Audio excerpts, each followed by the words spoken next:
So, good day mga ka-smiley. Home service muna tayo ngayon. Walaan nyo na lang kung saan lugar to. PCX 160 CBS version. Ayan, so fresh na fresh. Wala pang kagalaw-galaw. Ayan. So, binaklas ko na yung upuan. Ayan. So, time-lapse muna tayo ng kaha. So, good evening mga ka-smiley. Tapos na yung ating PCX 160 laser gun setup, yung version 1, yung unang version ng laser gun. Then, Night Reaper. Yan, so nakaganito siya. Yan, so dalawa yan. Okay, so ang switch na ginamit ni Sir ay ganito. Yan. Domino switch na oblong. Okay, so ito yung sa laser gun. Then, ito naman yung sa mini driving light. Tapos naglagay tayo dito ng snake cable para dagdag paganda. Ito yung para sa voltmeter ni Sir. Ayan. Ito yung voltmeter niya. Ayan. Tapos ito yung sa horn selector. Nasa ibabaw ng charger, USB charger. Tapos dito sa baba naman, ito yung kanyang underglow lights. Ayan. Okay. So, punta muna tayo sa battery ulit. So, dito sa battery, wala tayong extra wire na dito and terminal pin. Yan. So, ito yung pinakang terminal pin niya. Nandito, nakatago sa likod. Ayan. So, pagka binunot sa battery, goods na agad. Wala nang ibang nakahalong wire. Okay. Then, dito, binago ko na to. So, yung 10 ampere niya, ayan na yung ating all lights relay. Kasi yung 15 ampere, ito naman yung ating stock horn and loud horn. Ayan. So, nawala na yung USB niya dito. So, nilipat ko kasi siya dito. Okay. Dahil yung USB, kasama na dito sa all lights, fuse natin. Ito ay fuse ng horn. Okay. So, dito, sa ating fuse box, ayan. Okay, so itong turn stop tail meter, ito na yung ang fuse na nito is mga relay na lang. So lahat ng relay is naka-fuse na. Okay, then yung headlight, ito na yung ating all lights relay. So 10 ampere na yan. Tapos itong cross na to, ito ay yung kanyang loud horn. So 15 ampere. So yung USB na to, wala na po ito, cross out na yan. Ang dito na yan kasama sa all lights fuse natin. Ayan. So nandito siya kasama. Okay. So ganito yung ating setup ng wiring. Ayan. So ito siya. Ayan. Then umakyat dito. So ito siya.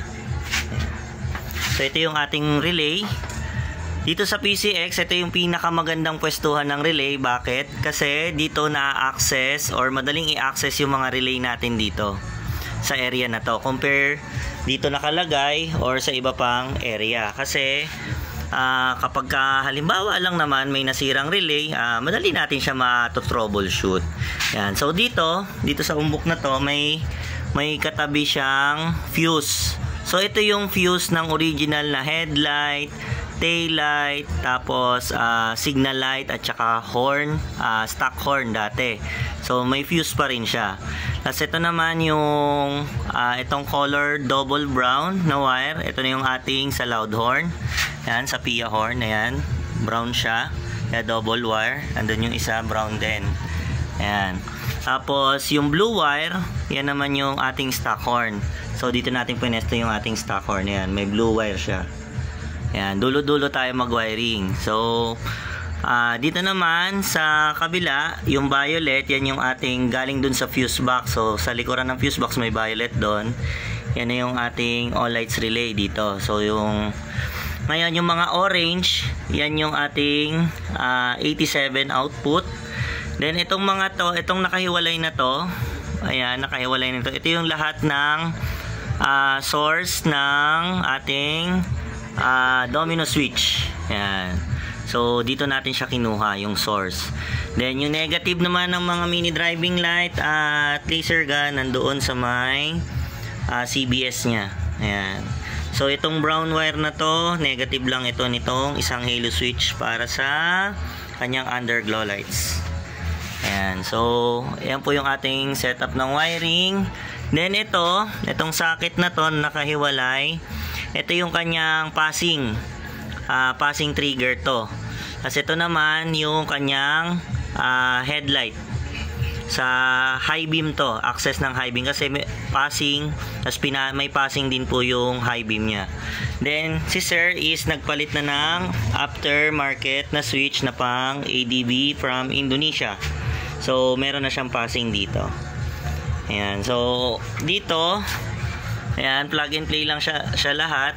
So dito pa rin yan pumasok. Then itong color white, color red na may yellow. Then ang partner niyan is yung itong green na may black. So yan yung passing. Tapos ilagyan ko yan dito sa main harness ng dalawang wire. Yun yung lumabas dito. Yan, kaya nakasakit siya. Tapos ito naman yung ating diode. Ito yung diode ng laser gun at saka diode passing ng mini driving light. Yan. So ito naman yung sa laser gun natin. Ito yung dito siya naka soldered. Yan, tas lumabas dito. Okay, tas ito yung ating mini driving light balas. Yung kanyang wire is nandun sa loob. Ayan, tapos sinet up natin dito. Ayan.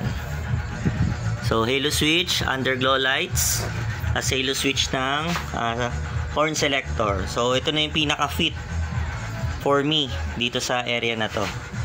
Ayan, so ganito siya. Ayan. Ayan yung pwestuhan ng halo switch na dalawa. So mas madaling i-access yung sa underglow lights compared dito sa stock and loud horn. Ayan. So dito naman yung kanyang mga underglow lights. Ayan.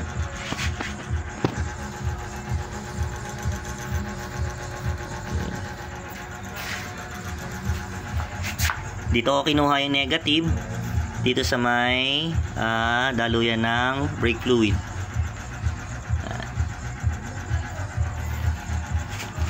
So yun lang mga ka-smiley, balikkahan na po.